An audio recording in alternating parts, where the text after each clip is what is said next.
नारायण नवनिर्वाचित विधायकों को शपथ दिला रहे हैं। तस्वीरें हम आपको फिलहाल बिहार के मुख्यमंत्री नीतीश कुमार के दिखा रहे हैं, जो आपको उत्साह से भरे हुए नजर आ रहे होंगे। सदन के भीतर की भी तस्वीरें आप देखिए, जहां नवनिर्वाचित विधायकों को शपथ दिलाई जा रही है। प्रोटेम स्पीकर विधायकों को शपथ दिला रहे हैं। सुरेंद्र प्रसाद। मैं सुरेंद्र प्रसाद, जो विधानसभा का सदस्य निर्वाचित हुआ हूँ, ईश्वर की शपथ लेता हूँ, सत्य निष्ठा से प्रतिज्ञात करता हूँ कि मैं विधि द्वारा स्थापित भारत के संविधान के प्रति सच्ची श्रद्धा और निष्ठा रखूंगा। मैं भारत की प्रभुता और अखंडता अक्षुण्ण रखूंगा। जो जिस पद को मैं ग्रहण करने वाला हूँ, उसके कर्तव्यों का श्रद्धापूर्वक निर्वहन करूंगा।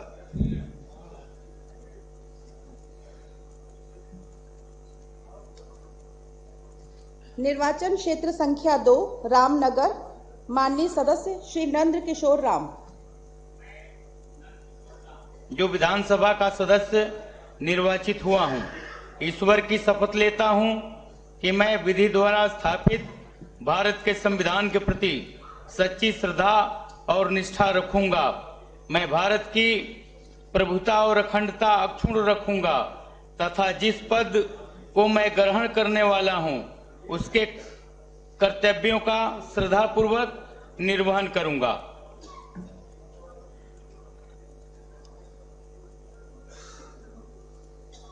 निर्वाचन क्षेत्र संख्या 3 नरकटियागंज, माननीय सदस्य श्री संजय कुमार पांडे। मैं संजय कुमार पांडे, जो बिहार विधानसभा का सदस्य निर्वाचित हुआ हूं, ईश्वर की शपथ लेता हूं कि मैं विधि द्वारा स्थापित भारत के संविधान के प्रति सच्ची श्रद्धा और निष्ठा रखूंगा। मैं भारत की प्रभुता और अखंडता अक्षुण्ण रखूंगा तथा जिस पद को मैं ग्रहण करने वाला हूं, उसके कर्तव्यों का श्रद्धापूर्वक निर्वहन करूंगा।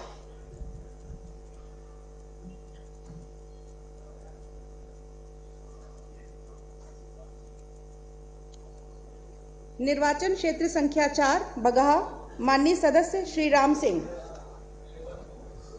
मैं राम सिंह, जो विधानसभा का सदस्य निर्वाचित हुआ हूं, ईश्वर की शपथ लेता हूं कि मैं विधि द्वारा स्थापित भारत के संविधान के प्रति सच्ची श्रद्धा और निष्ठा रखूंगा। मैं भारत की प्रभुता और अखंडता अक्षुण्ण रखूंगा तथा जिस पद को मैं ग्रहण करने वाला हूं, उसके कर्तव्यों का श्रद्धापूर्वक निर्वहन करूंगा।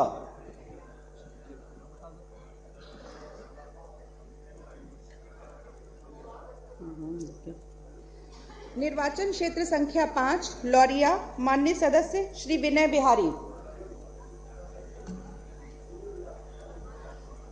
नहीं।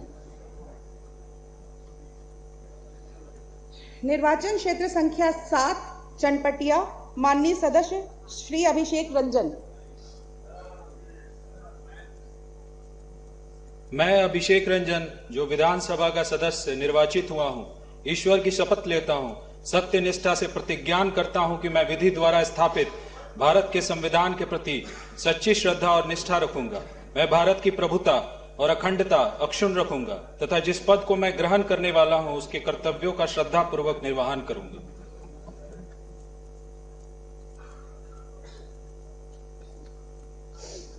निर्वाचन क्षेत्र संख्या 8 बेतिया, माननीय सदस्य श्रीमती रेणु देवी। मैं रेणु देवी विधान सभा का सदस्य निर्वाचित हुई हूँ। ईश्वर की शपथ लेती हूँ कि सत्य निष्ठा से प्रतिज्ञान करती हूँ कि मैं विधि द्वारा स्थापित भारत के संविधान के प्रति सच्ची श्रद्धा और निष्ठा रखूंगी। मैं भारत की प्रभुता और अखंडता अक्षुण्ण रखूंगी तथा जिस पद को मैं ग्रहण करने वाली हूँ, उसके कर्तव्यों का श्रद्धापूर्वक निर्वहन करूंगी। या तो ईश्वर की शपथ लीजिए या सत्यनिष्ठा से, दोनों में एक पढ़ जाएगी। आपने दोनों पढ़ दिए।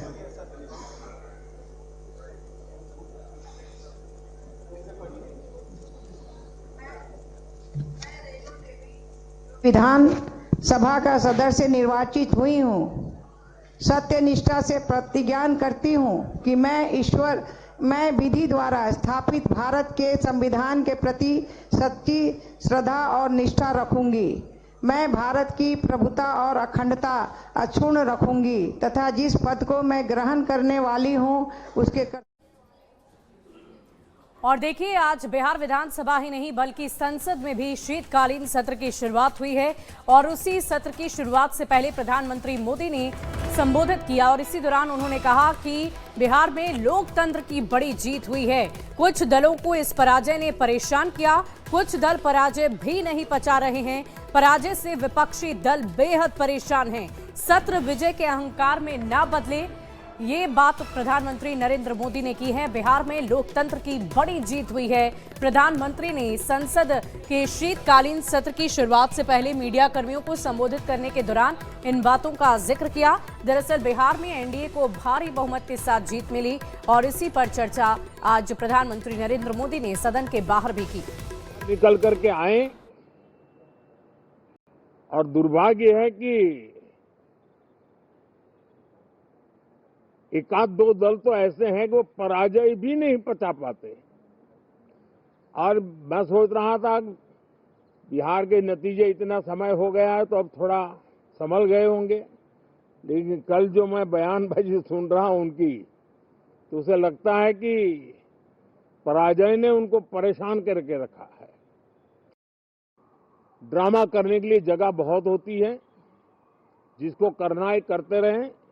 यहां ड्रामा नहीं, डिलीवरी होनी चाहिए। नारे के लिए भी जितने नारे बुलवाने हैं वो पूरा देश खाली पड़ा है। जहां पराजित होकर के आए वहां बोल चुके हो, जहां अभी पराजय के लिए जाने वाले हो वहां भी बोल दीजिए, लेकिन यहां तो नारे नहीं, नीति पर बल देना चाहिए।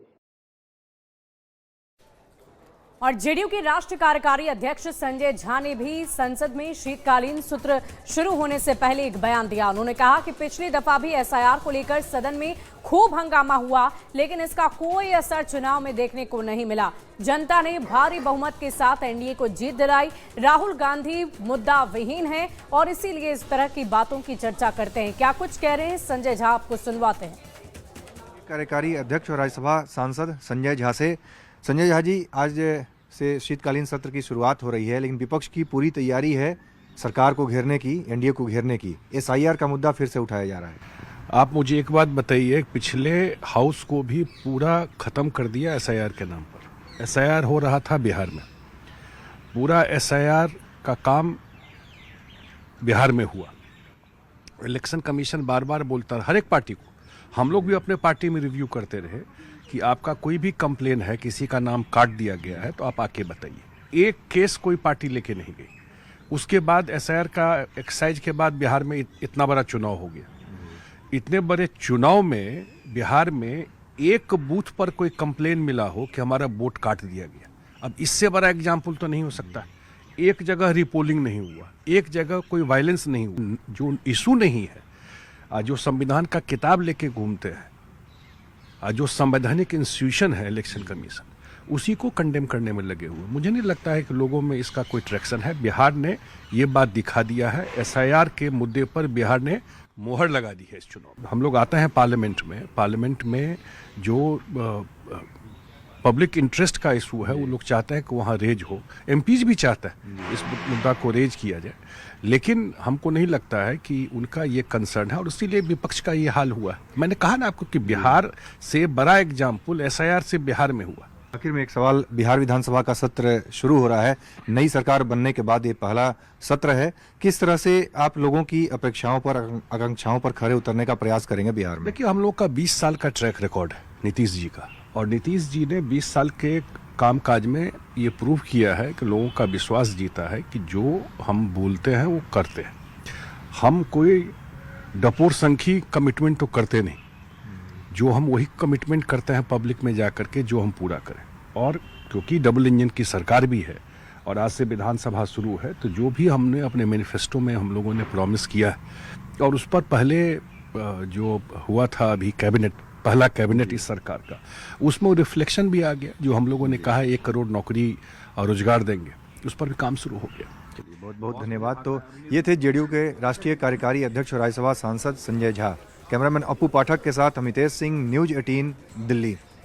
और देखिए, बिहार में विधानसभा का शीतकालीन सत्र जारी है। नवनिर्वाचित विधायक शपथ ले रहे हैं और इसी बीच जेडीयू के से सिकटा के विधायक समृद्ध वर्मा जब विधानसभा पहुंचे तो उन्होंने कहा कि युवाओं को मौका दिया गया और हम पूरी कोशिश करेंगे कि हर तरीके से जनता के कार्य को पूरा करें। क्या कुछ कह रहे हैं, आपको सुनवा देते हैं। हम लोगों का आज पहला दिन है। बहुत सौभाग्य की बात है, हम लोग बाहर जाके पढ़ के आए हैं, लेकिन इतना बड़ा जिम्मेवारी मिला है। नीतीश जी और मोदी जी की जो लीडरशिप है उसमें इस बार पहली बार उन लोगों ने इतने बाहर के युवाओं को भी मौका दिया है।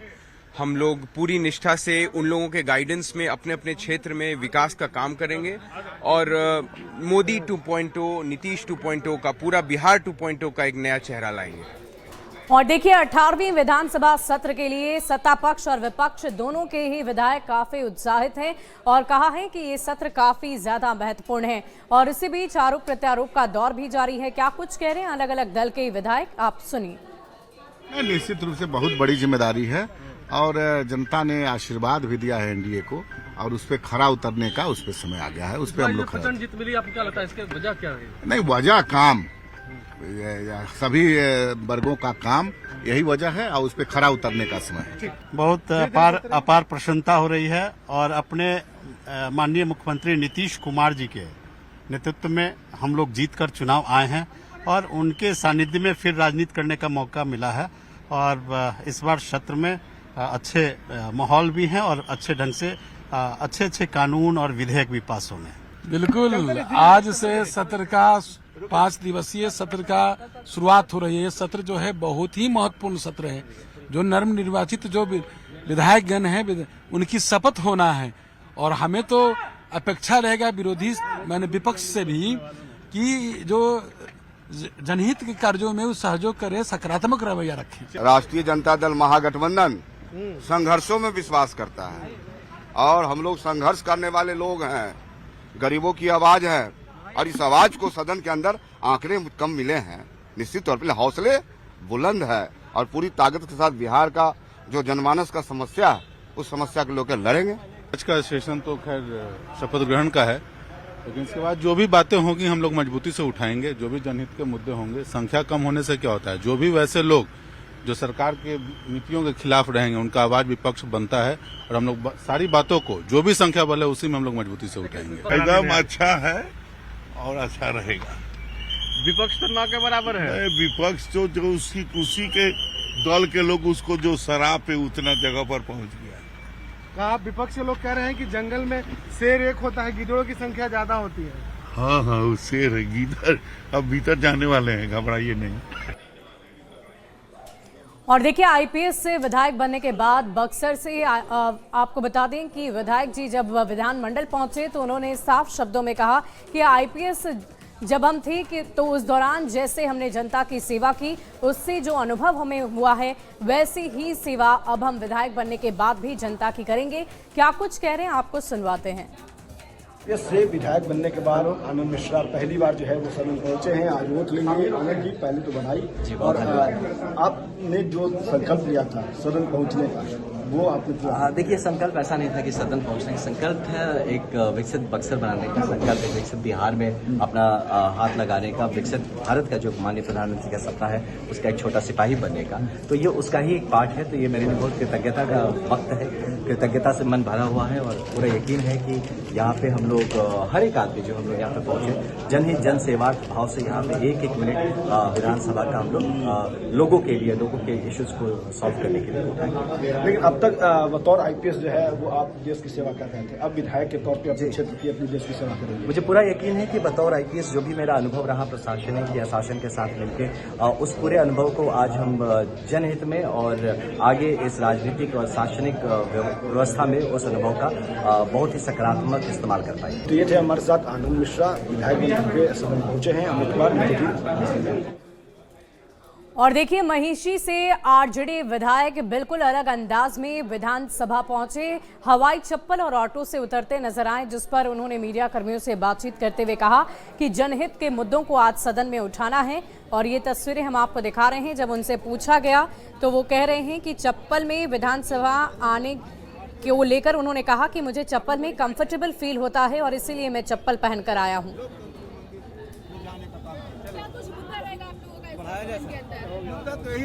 और ये तस्वीरें हम आपको दिखा रहे हैं, विधानमंडल की ये तस्वीर है। ऑटो से विधानसभा पहुंचे हैं आरजेडी के विधायक। जनता और मीडिया का धन्यवाद किया है। और ये तस्वीरें पटना से हम आपको दिखा रहे हैं, जहां पर विधानमंडल में अलग अंदाज में आरजेडी के विधायक नजर आए। इधर सर, इधर। वहीं नालंदा से एक बड़ी खबर का रुख करेंगे, जहां यात्रियों से भरी हुई बस दुर्घटनाग्रस्त हो गई। आपको बता दें कि डिवाइडर से जाकर ये बस टकरा गई, जिसकी वजह से कई लोगों के जख्मी होने की खबर है, कई यात्रियों के घायल होने की सूचना है। ये बड़ी खबर आपको बता रहे हैं इस वक्त की। और नालंदा से ये बड़ी खबर है, यात्रियों से भरी बस दुर्घटनाग्रस्त हो गई है। डिवाइडर से टकराई बस, कई यात्रियों के घायल होने की सूचना। पावापुरी थाना क्षेत्र का मामला है। के पॉलिटेक्निक तो बोल रहे हैं बेरौटी रोड। हाँ बिल्कुल चाहिए, पूरा बस हो लेता। और इसी बीच सासाराम से एक बड़ी खबर बताएंगे। शादी समारोह में फायरिंग हुई है, बड़ी खबर आपको बता रहे हैं सासाराम से, जहां शादी समारोह में फायरिंग की गई है और इसकी वजह से एक व्यक्ति के मौत की भी खबर है। 50 वर्षीय बुजुर्ग की गोली लग गई उन्हें और इसी दौरान उनकी मौत हो गई। गोली लगने से बुजुर्ग की मौत की खबर है। ये बड़ी खबर आपको सासाराम से बता रहे हैं। और पुरानी रंजिश में हत्या की भी आशंका जताई जा रही है। ये हवाई फायरिंग हुई और सासाराम से ये बड़ी खबर आपको बता रहे हैं।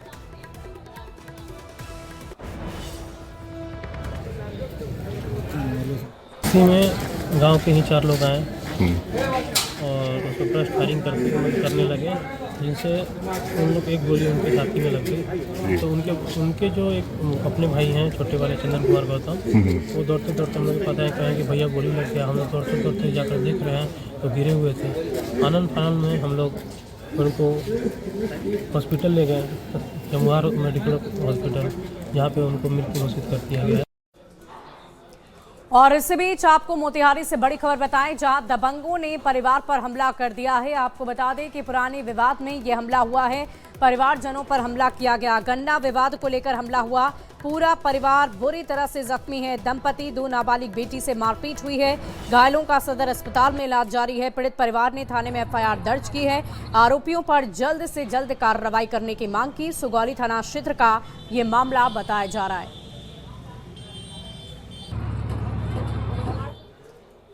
और यहाँ रुकते हैं।